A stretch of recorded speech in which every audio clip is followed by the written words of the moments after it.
devrais l'avoir été dans mon camion me dirigeant maison, mais au lieu, je suis debout dehors, un restaurant, regardant mon téléphone s'allumer avec un autre texto de mon meilleur ami Tyler.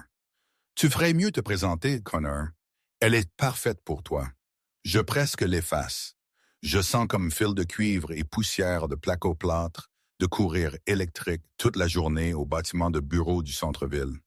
Ma chemise a une déchirure près du col de l'avoir attrapée sur un support de conduit. Mais Tyler a mis ceci en place il y a 3 semaines et j'ai déjà annulé 2 fois. Je fourre mon téléphone dans ma poche et pousse à travers la porte du restaurant. L'endroit est plus sombre que je m'attendais. Bougies sur chaque table. Musique douce, je peux à peine entendre sur le bruit de conversation. Je scanne la pièce cherchant quelqu'un qui pourrait attendre un rendez-vous à l'aveugle. C'est alors que je la vois. Table de coin près de la fenêtre, cheveux auburn, torsadés, soignés et serrés. Blazer bleu marine sur une chemise blanche.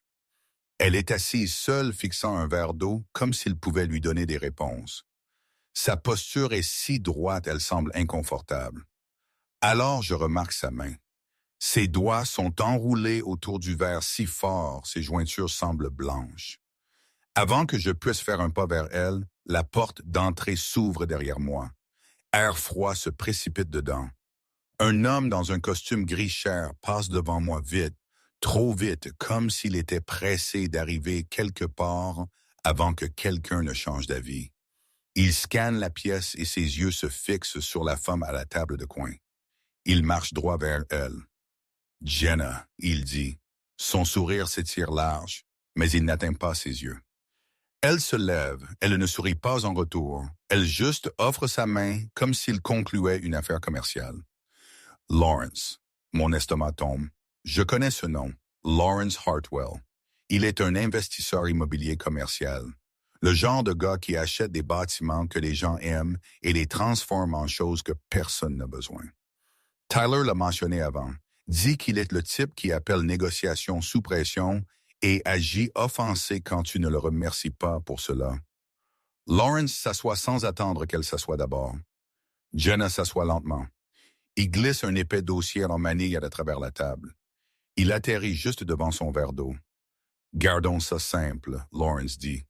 Sa voix est douce comme s'il avait pratiqué ce discours. « Tu me vends la propriété Riverside ce soir. Nous signons. Je fais tous tes maux de tête disparaître. » Le pouce de Jenna frotte le bord du dossier. Petit mouvement, répétitif, pas de panique. « Concentre-toi, je ne vends pas », elle dit. Le sourire de Lawrence reste collé. « Alors tu choisis le chemin difficile. Je choisis ma voix. » Lawrence se penche plus près. Sa voix baisse assez bas pour que je doive me forcer pour l'entendre. Permis manquant livraison, retard qui te coûte des milliers par semaine. Rien de cela n'est personnel, Jenna. C'est juste comment les choses fonctionnent. Le sourire de Jenna n'a pas de chaleur en lui.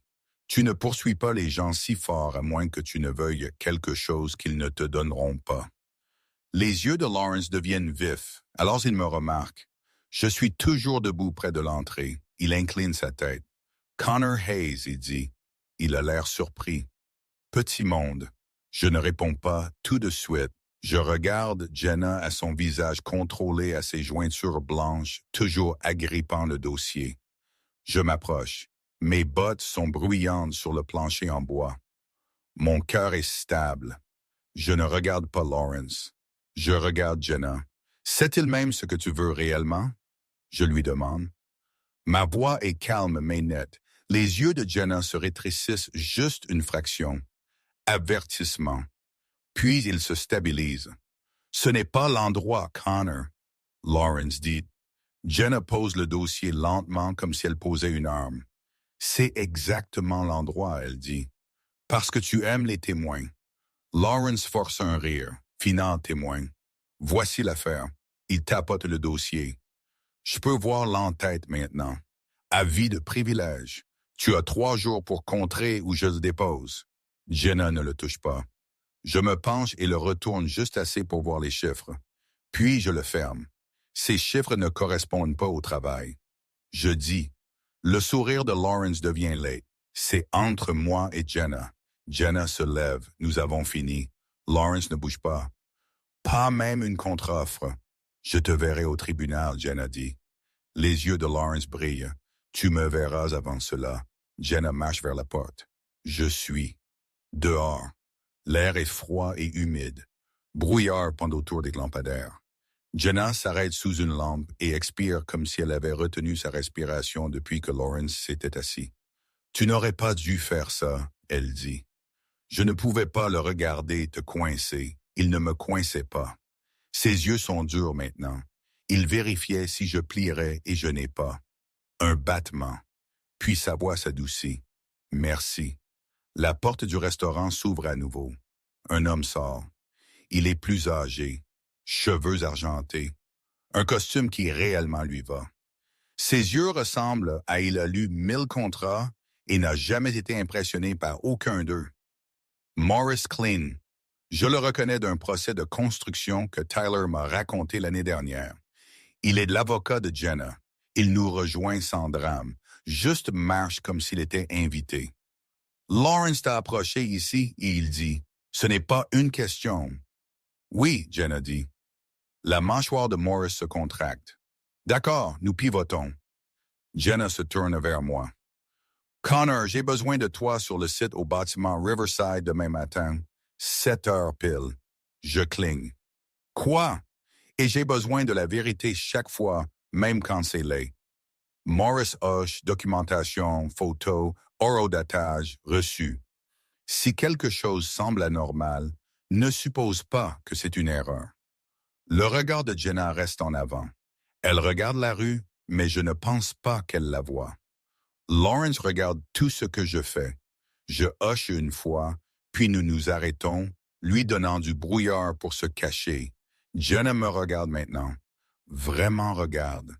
Tu ne me dois rien, Connor. Peut-être pas, je dis, mais je n'aime pas les hommes qui gagnent en cassant des choses. Morris sort une carte de visite et me l'attend. Demain, 7. Ne sois pas en retard. Il marche vers une berline noire garée dans la rue. Jenna le regarde partir. Pourquoi moi? Demande. Jenna finalement a l'air fatiguée juste pour une seconde. Parce que Tyler a dit, tu es le genre de personne qui finit ce qu'il commence. Et parce que Lawrence ne sait pas que tu viens, elle marche vers sa propre voiture, une berline bleu foncé avec une bosse dans la porte passager. Elle monte et s'en va sans regarder en arrière. Je me tiens là sous le lampadaire tenant la carte de visite de Morris. Mon téléphone vibre. Tyler, comment ça s'est passé? Je fixe la carte à l'adresse imprimée sous le nom de Morris, puis je réponds par texto. Bizarre, j'expliquerai plus tard. Je ne dors pas beaucoup cette nuit-là. Je continue de penser au visage de Jenna, à la façon dont ses jointures sont devenues blanches sur ce dossier, au sourire de Lawrence quand il a dit qu'elle le verrait avant le tribunal. À 6h30, je suis déjà dans mon camion. Le bâtiment Riverside est seulement à 10 minutes, mais je veux être en avance. Le bâtiment Riverside a l'air pire que je m'attendais. 3 étages, briques rouges qui a vu de meilleures décennies. La moitié des fenêtres sont barricadées. La porte d'entrée est maintenue ouverte avec un bloc de béton. Je peux sentir du vieux béton et du bois humide du parking. Je prends ma ceinture à outils et entre. Le premier étage est un désastre. Montant déformé, charpente d'escalier qui a l'air d'avoir été construite par quelqu'un qui a sauté le chapitre sur le porteur. Boulons bon marché ou des attaches structurelles devraient être. Je m'accroupis près d'une poutre de support et passe ma main le long de la base.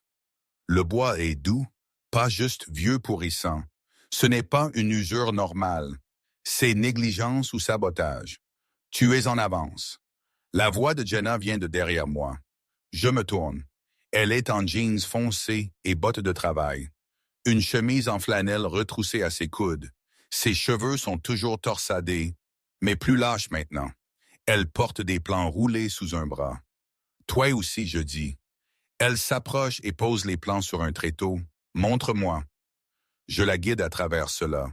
Je pointe des linteaux qui ne portent pas réellement de poids, des montants qui ne sont pas ancrés correctement, du travail électrique qui devrait faire bannir quelqu'un de tenir un tournevis.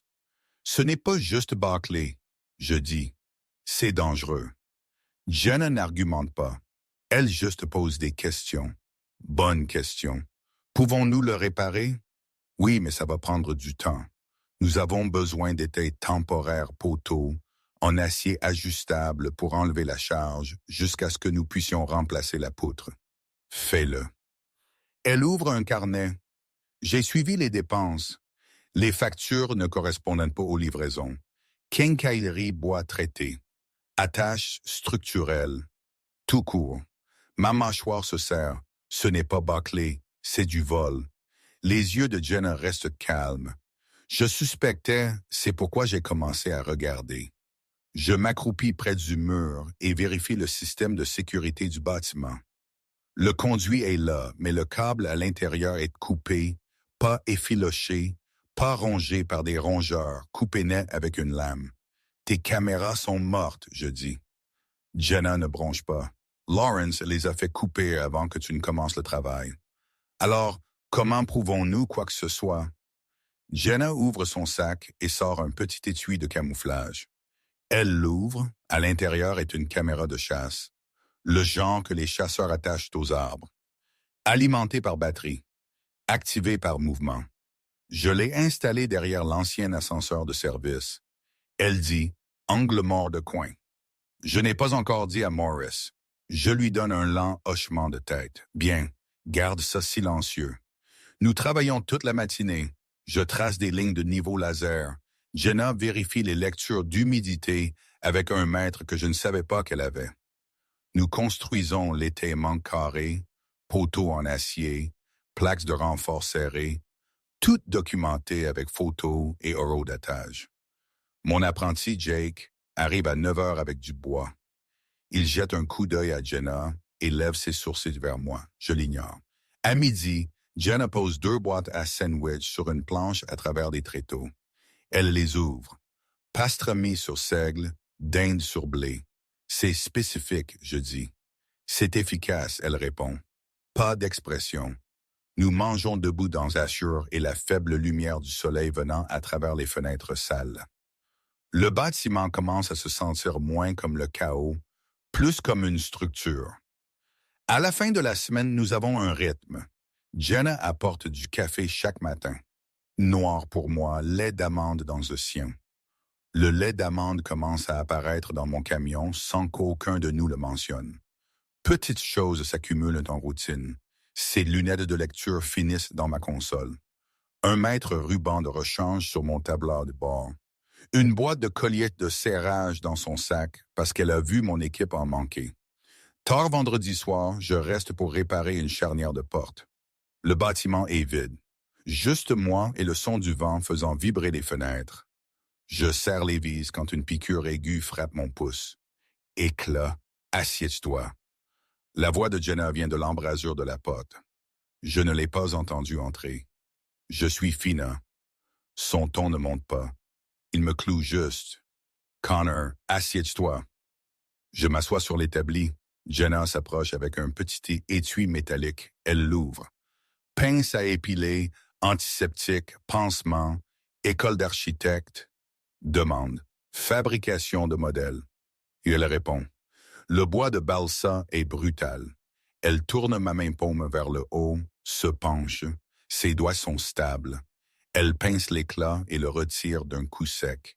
Puis elle tamponne de l'antiseptique sur l'endroit. Prudente, minutieuse. Fini, elle dit. Merci. Elle ne lâche pas tout de suite. Son pouce brosse ma paume une fois. Court ancrage. Puis elle recule comme si elle réinitialisait une ligne qu'elle ne veut pas franchir. Nous tirons les images de la caméra de chasse ce soir, elle dit. Sa voix est stable à nouveau. Nous attendons jusqu'à ce que le bâtiment soit complètement vide. Jenna récupère la caméra de derrière l'ascenseur de service et glisse la carte mémoire dans son ordinateur portable. L'écran se remplit de clips. Déclenchement de mouvements nocturnes.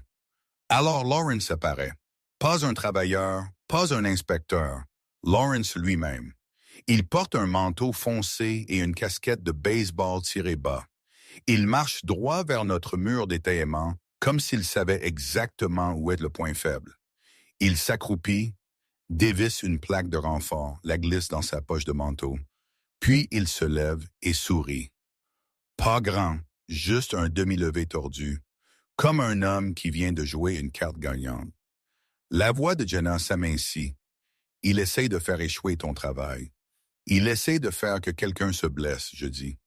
Elle clique sur un autre clip. Un homme que je ne reconnais pas échange des boulons structurels contre des plus courts. Lawrence est debout en arrière-plan, regardant, main dans les poches. Jenna se rassoit lentement. Il appellera ça faux. Puis nous empilons les preuves. Je réponds. Dossier de la chaîne d'approvisionnement. Images d'entrepôt. Les yeux de Jenna s'aiguisent. Fourniture Hartwell. Le propre entrepôt de Lawrence.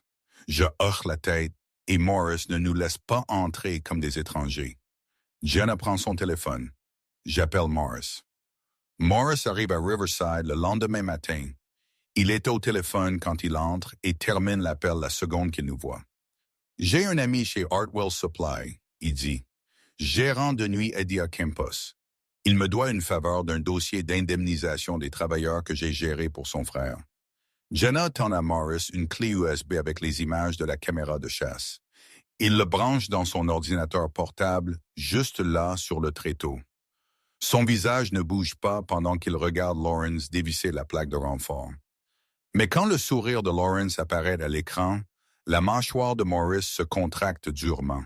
« Bien, il dit, c'est fort. Maintenant, nous le rendons indéniable. » Hartwell Supply est assis sur le bord du district industriel. Le bâtiment est massif, mur en béton, quai de chargement avec des 18 roues reculées vers eux, chariots élévateurs bipants, lumière fluorescente bourdonnante au-dessus. L'odeur de diesel et de carton est épaisse dans l'air. Un homme en polo noir sort d'un bureau quand il voit Morris. « Monsieur Klein, il dit, respectueux, presque nerveux. » Eddie Morris répond. « Nous avons besoin d'images de quai de chargement des 3 dernières semaines après les heures et des journaux d'accès sous tes identifiants. » Eddie hésite. Ses yeux se tournent vers moi et Jenna. C'est une information sensible. Le ton de Morris reste plaid. « Tu es sur le point d'être assigné, Eddie. Je te donne la chance d'être du bon côté avant que la corporation ne te fasse le bouc émissaire. » Eddie avale. « Viens. » Il nous conduit dans un bureau de sécurité. Des moniteurs bordent un mur. Un ordinateur de bureau est assis sur un bureau couvert de taches de café. Eddie se connecte avec son propre compte. Peu de raccourcis. Il affiche la chronologie et fait défiler 3 semaines en arrière. Là, la berline noire de Lawrence roulant dans la baie 2 à 23h34 la nuit. Lawrence sort, un travailleur en uniforme Hartwell lui tend une boîte en carton. L'angle de la caméra est si parfait. Glissement de badge visible à l'écran. Horodatage clair. Imprime ça. Morris dit. Exporte le clip, surligne l'entrée du journal d'accès. Eddie fait tout ce que Morris demande. Imprime. Exporte. Sauve. Morris glisse une carte de visite sur le bureau. Si quelqu'un te fait pression, appelle-moi immédiatement. Eddie la met en poche comme si c'était une bouée de sauvetage. Nous sortons avec une chaîne de preuves. Images de caméras de chasse. Surveillance. Journaux d'accès. Images fixes. Horodatage. Jenna expire dans le parking. Finalement. Merci, Morris. Les yeux de Morris restent durs. Maintenant, nous tendons le piège. 2 jours plus tard, un inspecteur municipal se présente à Riverside. Je décharge du bois traité avec Jake quand un camion blanc s'arrête. Saut de la ville sur la porte. Un homme sort avec un presse-papier et un air qui dit qu'il a déjà décidé ce qu'il veut trouver. Jenna arrive en même temps. Elle échange ses talons contre des bottes sur le parking, attache ses cheveux en arrière serrés. Elle jette un coup d'œil au badge de l'inspecteur et se penche vers moi. « Ce n'est pas notre contact habituel, » elle murmure. « Alors, nous le traitons comme un étranger avec du pouvoir, je dis. » L'inspecteur se présente. Raymond. Il commence immédiatement à pointer « Support électrique temporaire. » Ordre d'arrêt de travail de contrôle de la poussière est sur la table si je vois des violations, il dit. Jake se raidit. Mon contremaître marmonne quelque chose sous son souffle. Je lève une main, ordre silencieux. Compris. Je dis, marche avec moi. Je guide l'inspecteur Tars à travers le site comme si je donnais une visite, pas en mendiant. Je lui montre les permis scotchés au mur dans des pochettes en plastique. Je lui montre les charges nominales estampillées sur les poteaux en acier réglable. Je lui montre le mur d'étaillement temporaire, bois estampillé, tâche correcte, chaque plaque numérotée, chaque nombre de vis documenté dans un classeur que Jenna a fait. Jenna reste 2 pas derrière. Téléphone sorti, ne filmant pas les visages, filmant les preuves, les permis affichés, le presse-papier de l'inspecteur, l'horodatage sur son écran de verrouillage, stratégie en pleine vue. L'inspecteur Torres s'arrête à la baie du 2e étage. Il essaie de froncer les sourcils à l'étayement. Qui a conçu ce système de support? Il demande. Moi, je réponds, basé sur les recommandations des ingénieurs structurels. Je peux sortir la lettre de l'ingénieur si tu la veux. Il cligne. Tu as une lettre d'ingénieur? Je hoche la tête parce que nous ne devinons pas avec la charge. La voix de Jenna intervient. Calme. Nous pouvons te l'envoyer par email pendant que tu es ici. L'inspecteur Torres la regarde, évaluant. Puis il s'adoucit juste une fraction. D'accord. Montre-moi l'atténuation de la poussière. Je le conduis au coin où nous avons accroché une bâche en plastique et installé un ventilateur de caisson avec un filtre. Configuration à pression négative, je dis.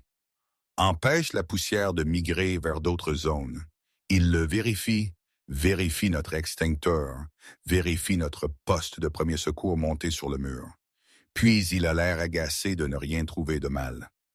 À la porte d'entrée, il fait une pause. Vous avez été signalé plusieurs fois. Jenna ne bronche pas. Par qui? L'inspecteur Torres hésite. Je hoche la tête comme c'est exactement ce que j'attendais. Laisse-moi deviner. Le rapport a commencé après que nous ayons remplacé l'entrepreneur original. L'inspecteur ne répond pas. Son silence le fait. La voix de Jenna reste égale. Si vous recevez un autre rapport, inspecteur Torres, appelez mon avocat directement. Morris Clean. Les sourcils de l'inspecteur sautent au nom. Il tend à Jenna un bout de papier. Pas d'ordre d'arrêt de travail, mais garde ta documentation serrée. Nous le ferons, je dis. Quand il part en voiture, Jake expire comme s'il avait retenu sa respiration. Jenna se tourne vers moi. C'était Lawrence. Oui, je dis. Il essaie de te vider avec friction. La bouche de Jenna se serre. Alors nous le surdocumentons. Cet après-midi-là, elle prouve qu'elle ne fait pas que signer des chèques. Elle parcourt le site avec une étiqueteuse et une liste de vérification. Elle photographie les numéros de série sur les boîtes de quincaillerie, les étiquettes de livraison sur le bois traité, les marques de qualité estampillées sur chaque poutre structurelle. Jake la regarde confus. Qu'est-ce que tu fais? Jenna ne lève pas les yeux, construisant une chronologie. Je regarde son travail. Précis, incessant, silencieux. Quelque chose se dépose dans ma poitrine. Pas de pitié, pas l'envie de sauver, du respect. Le lendemain, un homme que je ne reconnais pas se présente. Veste propre, bottes chères. Il s'appuie contre l'embrasure de la porte comme s'il était à sa place. Jette un coup d'œil à Jenna, puis à moi, sourit sans chaleur. Connor Hayes, il dit. Son nom est Blake. Je travaille avec Lawrence. Je ne lui serre pas la main. Que veux-tu? Blake hausse les épaules. Juste m'assurer que le travail est aux normes. Le regard de Jenna s'aiguise. Tu n'es pas un inspecteur. Les yeux de Blake restent sur elle trop longtemps. Non, mais je suis payé pour remarquer des choses. Je fais un pas en avant. Pas agressif, juste assez pour bloquer sa vue de Jenna. Calme autorité. Tu remarques ça? Je dis, tu es en infraction. Pars maintenant ou j'appelle la police et dépose un rapport. Blake rit. Tu penses que les flics se soucient d'un site de rénovation? La voix de Jenna reste stable. Les flics se soucient d'un homme qui continue de se présenter là où il n'est pas le bienvenu. Le sourire de Blake s'amincit. Il me regarde à nouveau. Wang. Puis il recule avec un haussement d'épaule paresseux. Fina. Mais dit à Jenna de lire son courrier. Il s'en va. Les doigts de Jenna se serrent sur son presse-papier. Il pousse. Il te veut réactive. Je dis. Jenna lève le menton, alors nous restons silencieux et mortels. Mortels. Elle esquisse le plus léger sourire. Légalement, cette nuit-là, Morris appelle. Lawrence a déposé un deuxième avis de privilège. Il dit « C'est des ordures, mais c'est fait pour effrayer ton prêteur. » La voix de Jenna est calme. « Que faisons-nous? » Morris répond comme un homme qui ne panique jamais. « Nous faisons ce que tu as fait. Nous montrons des preuves. Nous supprimons le doute. Nous te tenons à l'écart des confrontations privées. » Le regard de Jenna se tourne vers moi. Pas de confrontation privée? Je hoche la tête. D'accord, Morris continue. Si Lawrence te coince à nouveau, tu m'appelles. S'il te coince sur le site, Connor appelle la police et obtient un numéro de rapport. Nous empilons de véritables barrières pour que personne ne puisse demander pourquoi tu n'es pas juste parti. Nous faisons du départ une action documentée. Jenna expire. Compris. Après l'appel, Jenna reste tard. Elle est assise sur un seau retourné pendant que je mesure un limon d'escalier. « Tu n'es pas obligé d'être ici », je lui dis. Jenna ne lève pas les yeux de ses notes. « Je ne suis pas obligé. Je suis investi. » Pause, puis plus doux. Lawrence continue d'essayer de me faire sentir que ce bâtiment est une erreur, comme si j'étais folle de vouloir quelque chose qui est à moi.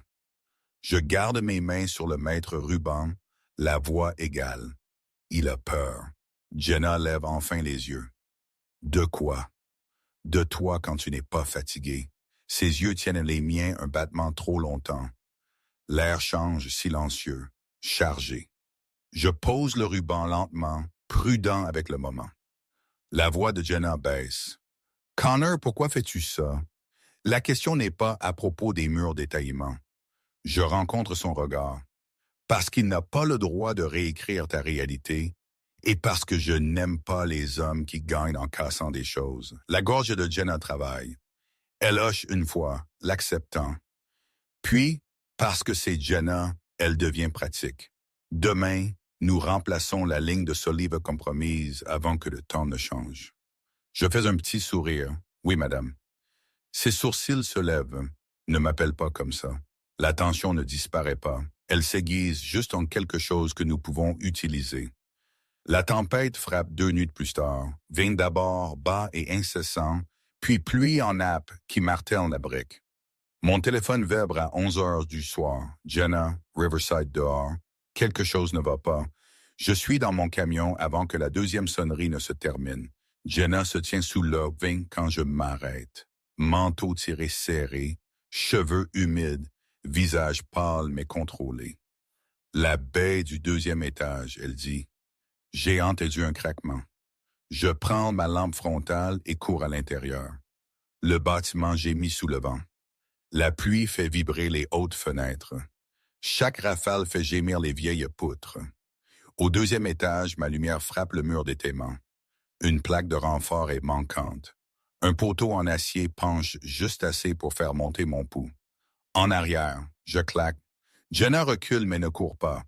Elle se plante près de la cage d'escalier, téléphone prêt. Je tombe à genoux, soutiens le poteau avec mon épaule. Pousse une cale sous la base. Mes doigts trouvent de la quincaillerie, pièce de rechange que j'ai insisté pour commander. La tempête claque les fenêtres à nouveau, un craquement aigu au-dessus, bois fléchissant sous la contrainte. Peux-tu le réparer? Jenna demande, voix tendue. Je le répare, je dis. Vis dans vite, poignet brûlant. Lumière. Jenna est là instantanément, tenant le faisceau de son téléphone exactement où j'en ai besoin. Pas de secousse, pas de panique. Je serre la dernière vis jusqu'à ce qu'elle morde. Éloigne mon épaule. Le poteau tient. Le mur reste d'aplomb. Tu viens de sauver mon bâtiment, Jenna murmure. Non, nous l'avons fait. Un claquement résonne d'en bas comme une porte jetée ouverte. Pas rapide. Les yeux de Jenna se tournent vers les miens. Quelqu'un est à l'intérieur. Je bouge en premier, pas devant elle, corps formant un bouclier. Ma lampe frontale coupe le long de la cage d'escalier. Une figure monte. En haut, manteau sombre, bougeant comme s'il connaissait la disposition. Lawrence ronne. Il lève les yeux, gèle quand il nous voit, puis sa bouche se courbe, main glissant dans les poches. Jenna, tu ne devrais vraiment pas être ici. La colonne vertébrale de Jenna devient de fer. Toi non plus. Le regard de Lawrence glisse vers moi. Toujours en train de jouer les héros Connor. Tu as coupé l'étaillement, je dis. Lawrence hausse les épaules. Vieux bâtiment, les accidents arrivent. La voix de Jenna claque. Tu es sur caméra. Le sourire de Lawrence fait une pause. Juste un souffle. Puis il se reprend. Quelle caméra? Jenna lève son téléphone. Je stable. Le regard de Lawrence se tourne vers elle trop vite. Rentre chez toi, il dit doucement. Signe demain. Évite-toi les ennuis.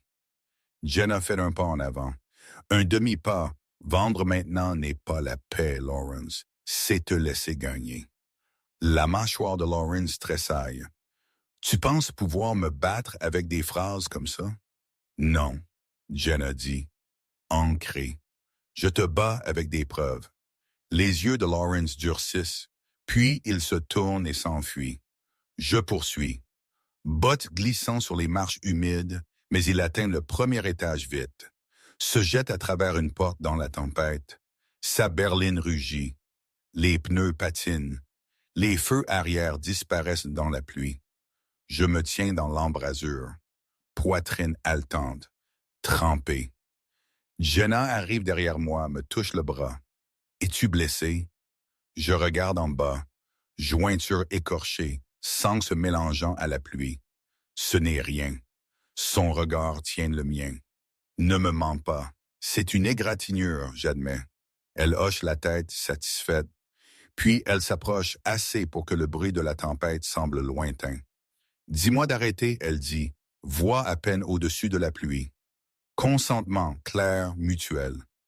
Je ne le ferai pas, je dis. Jenna se lève sur la pointe des pieds et m'embrasse fort. Collision honnête comme la tempête a enlevé chaque excuse. Ses mains agrippent ma chemise à la taille. Les miennes la retiennent. Stable, protecteur. Quand elle se retire, ses yeux sont clairs. Cela ne change pas les faits. Non, je réponds. Cela change les enjeux. Bien, Jenna dit. Le lendemain, Maurice appelle une réunion d'urgence à la banque. Salle simple, éclairage dur, le représentant de la banque. 2 inspecteurs municipaux, Maurice, Jenna, moi. Et parce que Maurice savait que Lawrence ne pouvait pas résister à Lawrence, il entre avec 10 minutes de retard. Costume parfait, sourire pratiqué. Il voit Jenna et moi assis côte à côte. Ses yeux se contractent une demi-seconde, puis il l'efface. Morris se lève. Nous sommes ici parce que les retards à Riverside n'étaient pas une mauvaise gestion. C'étaient des interférences, Lawrence rit. Allons, Morris. Morris clique sur une télécommande. L'écran s'allume. Image de caméra de chasse. Lawrence entrant à Riverside après les heures, retirant des éléments de renfort. Les empochant, souriant. Le silence tombe. Lawrence se penche en avant. C'est faux. Morris ne cligne pas, mais son caméra de chasse alimentée par batterie installée par Jenna. Pas de réseau de bâtiments à manipuler. La voix de Jenna est calme parce que tu as recommandé cet entrepreneur. Lawrence Morris clique à nouveau. Surveillance irrationnelle. La berline de Lawrence à la baie de chargement 2. 23h34. Un travailleur lui tendant une boîte. Glissement de badge visible. Horodatage visible. Morris tient des images fixes et imprimées. Journal d'accès surligné exporté par Eddie Campos sous ses propres identifiants. Un inspecteur se penche. Qui avait-il dans la boîte? Quincaillerie structurelle, je réponds. Plaques de renfort et attaches robustes, les retirant pendant une tempête. Avertissement risque d'effondrement. Lawrence claque. Tu ne peux pas prouver l'intention. Morris ouvre un dossier, glisse des captures d'écran imprimées sur la table. Message d'un numéro jetable à l'entrepreneur précédent. Virement de paiement et une phrase qui rend la pièce froide. Fait en sorte que son travail échoue. Le visage de Lawrence se vide. La voix du représentant de la banque devient plate. Monsieur Hartwell, vous avez fini ici. Lawrence se lève trop vite, chaise raclant. Ses yeux se fixent sur Jenna. Tu penses avoir gagné? Jenna le rencontre sans cligner.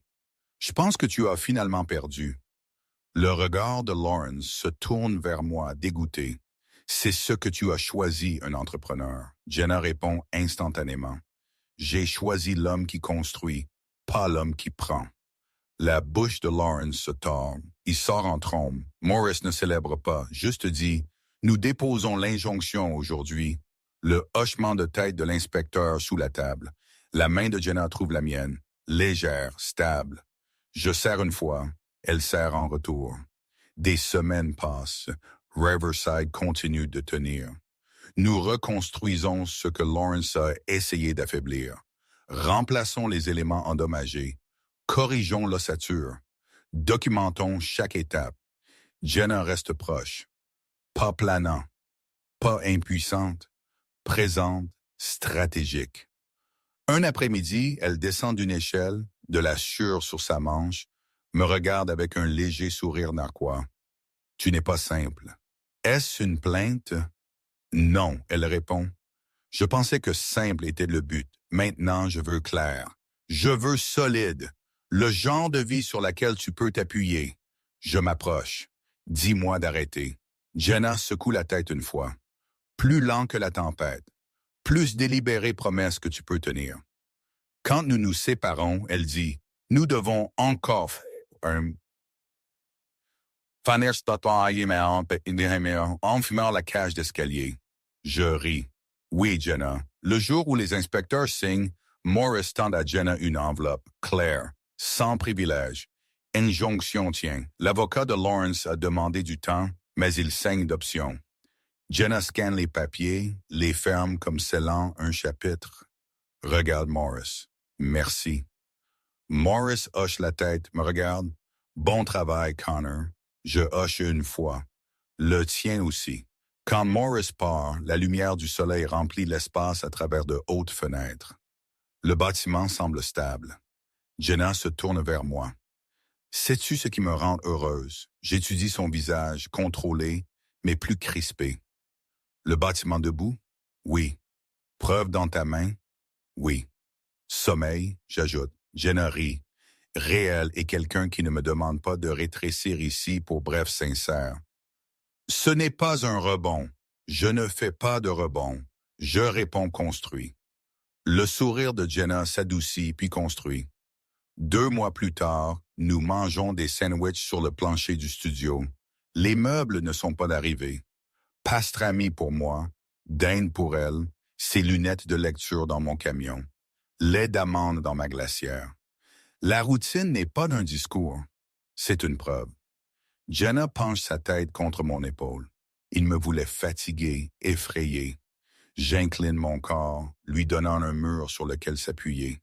Et tu ne le lui as pas donné. Nous ne l'avons pas fait. Elle corrige. Elle m'embrasse la mâchoire, rapide, contrôlée. Demain, nous choisissons la table de conférence.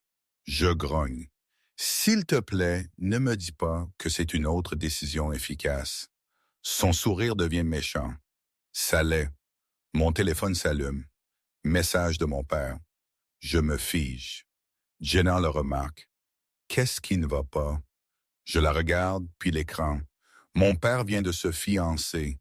C'est bien, n'est-ce pas? J'expire. Oui, sauf, je tourne le téléphone vers elle. Lui montre la photo. La femme à côté de mon père. Cheveux auburn, torsadés soignés. Souriant est Jenna. Son visage pâlit. Connor, tu es fiancé à mon père. Jenna se lève arpentant, main tremblante. Je ne savais pas. Je jure que je ne savais pas que tu étais son fils. Ton nom de famille. Il n'a jamais mentionné. Je n'ai jamais. Je me lève. Alors quoi maintenant? Jenna tourne les yeux aussi désespérés mais honnêtes. Je ne peux pas l'épouser. Pas après ça. Pas après nous, Jenna. Non. Écoute, elle s'approche. Je lui dirai la vérité que j'ai rencontré quelqu'un que je ne peux pas continuer. Je ne lui dirai pas que c'est toi. Pas encore. Mais j'y mettrai fin. Ma poitrine se serre. Tu fais ça, Connor? Elle dit, voix légèrement cassée. Je t'ai dit que j'avais choisi l'homme qui construit. Je le pensais. Elle tend la main. Je m'en occuperai. Et quand la poussière retombera, si tu veux toujours ça, si tu nous veux toujours, je serai là. Plus de brouillard, juste la vérité. Je la serre contre moi, presse mon front contre le sien. Je serai là bien, elle murmure, parce que je ne laisse pas la peur gagner. 3 mois plus tard, après que Jenna ait mis fin à ses fiançailles avec honnêteté, après que mon père l'ait pris mieux que nous craignions, après que le choc se soit transformé en compréhension, Jenna et moi sommes assis sur le plancher du studio fini. La table de conférence qu'elle a choisie se tient dans le coin. Ses lunettes de lecture toujours dans mon camion. Lait d'amande toujours dans ma glacière. Elle se penche contre moi. J'embrasse le dessus de sa tête. Nous avons construit ça. Oui, je réponds. Nous l'avons fait. Pas de tempête à venir. Juste un sol solide construit correctement. Finalement,